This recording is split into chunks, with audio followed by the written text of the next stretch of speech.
Merci d'écouter Europe 1, on est un petit peu en avance. Dans quelques minutes, il sera 9h30, mais on va passer directement au journal des médias avec Guillaume Janton. Bonjour, à la une ce matin, les derniers préparatifs du débat de l'entre-deux tours. Laurent Ruquier révèle pour qui il a voté au premier tour de l'élection présidentielle. Et une information exclusive, Canal+ va diffuser la série Twin Peaks.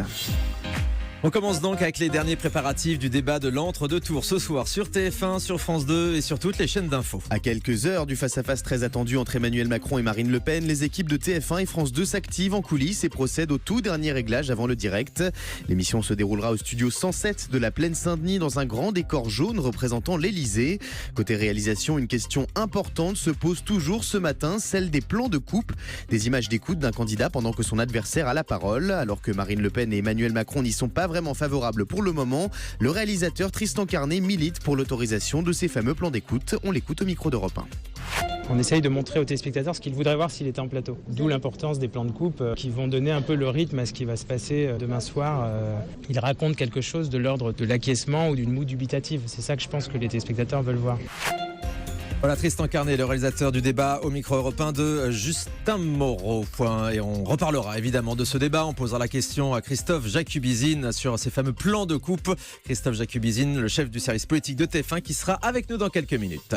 Laurent Ruquier révèle pour qui il a voté au premier tour de l'élection présidentielle. Samedi dernier, dans On n'est pas couché, Laurent Ruquier a vivement critiqué la position de Jean-Luc Mélenchon, qui ne dira pas pour qui il votera au second tour. Interpellé par un téléspectateur sur Twitter qui s'est étonné de cette prise de position, Laurent Ruquier a justifié ses propos en révélant pour qui il a voté au premier tour de l'élection présidentielle et pour qui il compte voter au second. J'ai voté Jean-Luc Mélenchon au premier tour et c'est fièrement que j'irai voter Macron au deuxième. Il faut savoir être responsable, dit-il. Le nom de Laurent Ruquier s'ajoute à la longue liste des personnalités qui ont annoncé publiquement leur intention de voter pour Emmanuel Macron au second tour. Ça le mérite d'être franc de la part de Laurent Ruquier. Une information exclusive. À présent, Canal+ va diffuser la série Twin Peaks. Bonne nouvelle pour les fans de la série policière américaine. La chaîne cryptée diffusera prochainement la saison 3 de Twin Peaks qui sera présentée ce mois-ci au Festival de Cannes. Une première pour une série. L'intrigue de ce feuilleton haletant se déroule dans la ville imaginaire de Twin Peaks, située dans le nord-ouest de l'État de Washington, aux États-Unis. NT1 va relancer les 30 histoires extraordinaires en prime time. Le magazine sensationnel fait son grand retour ce soir à 21h sur NT1 avec une nouveauté. L'émission ne sera plus présentée par Pascal Bataille et Karine Ferry, mais commentée par une voix off. Une configuration qui permet de faire des économies, mais selon la production, ce n'est pas la raison de cette décision. Les équipes ont voulu renouveler l'écriture de ce genre de programme dont la force repose avant tout sur les histoires et les témoignages. Mais que les fans de Karine Ferry se rassurent, ils la retrouveront dès le 20 mai prochain sur TF1 dans les directs de The Voice. Vous êtes vous-même un grand fan de Karine Ferry. Et puis tiens, toujours sur TMC ce soir, la chaîne va rendre hommage à Grégory Le Marchal en diffusant un documentaire de TF1. 10 ans après sa disparition, Grégory est toujours dans le cœur des Français. Ce soir, TMC rend hommage à ce jeune homme qui a marqué la Star Academy de son talent avec 10 ans sous son regard. Un documentaire diffusé ce week-end sur TF1.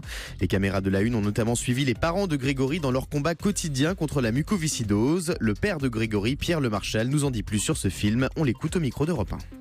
Tous les documentaires qui ont été faits sur Grégory, on a beaucoup aimé, mais après c'était repartir sur un documentaire un peu du même style, avec des témoignages, et on a voulu quelque chose propre à nous en fait, à la famille déjà, et ce qu'on vit nous et ce qu'on fait à l'intérieur de cette association, et on s'est dit que les meilleures voies en fait pour expliquer ce qu'on faisait, c'était les nôtres.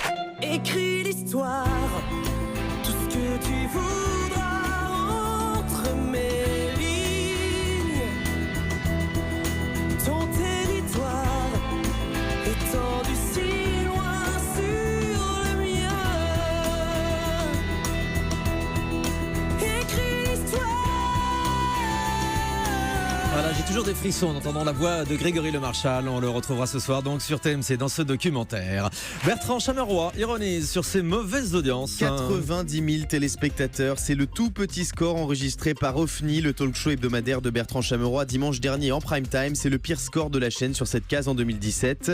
Malgré ce chiffre alarmant, Bertrand Chameroy n'a rien perdu de sa verve intarissable, comme il le prouve avec ce tweet plein d'humour en réaction à l'annonce d'une 11e saison de Secret Story hier dans cette émission. Secret Story revient, ok je postule. Mon secret, j'anime une émission depuis fin septembre. Personne ne trouvera. Sacré Bertrand.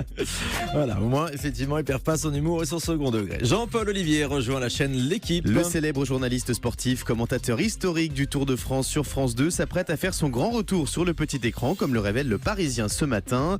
2 ans et demi après son départ de France Télévisions, Jean-Paul Olivier rejoint la chaîne L'Équipe où il commentera une dizaine des 21 étapes du Giro, le Tour d'Italie à vélo. Comment vous dites ? Le Giro. Ah, quel accent. Voilà, quel accent. Une compétition à suivre en intégralité et en exclusivité sur la chaîne L'Équipe du 5 au 28 mai prochain. On termine avec le chiffre du jour. 1,5 million d'euros, c'est la somme réclamée par Kate Middleton et le prince William au magazine Closer. Mettez un peu l'accent, Kate. Middleton. Ouais, Voilà. c'est pas mal. Et le prince William au Vous êtes meilleur en magazine italien, Closer quand même. pour avoir publié des photos topless de Kate Middleton en 2012.